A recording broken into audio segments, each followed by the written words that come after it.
Welcome to Let Me Fix This. Enjoy the video. In this video, I will show you how to make baklava dish step by step. Start by preparing the sweet syrup, as it needs to be completely cool when the baklava comes out of the oven.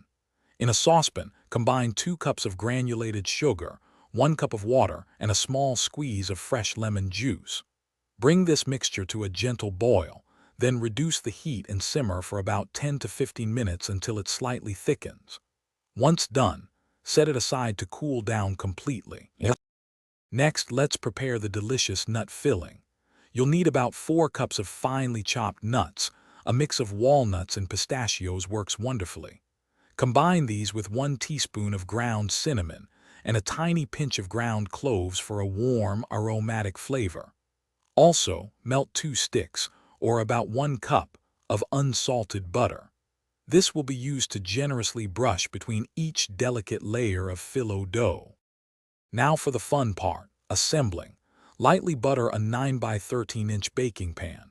Lay down about 10 sheets of phyllo dough, brushing each individual sheet generously with melted butter. Then, spread half of your prepared nut mixture evenly over these layers.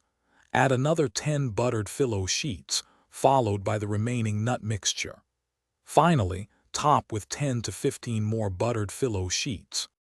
Before baking, carefully cut the baklava into traditional diamond or square shapes. Bake it in a preheated oven at 325 degrees Fahrenheit for about 50 to 60 minutes, until it's golden brown and crispy. Immediately after removing it from the oven, slowly pour the completely cooled syrup over the hot baklava. Let it sit for several hours, or even overnight, to fully absorb all that sweet, delicious syrup. Thanks for watching. If you found this helpful, don't forget to like and subscribe.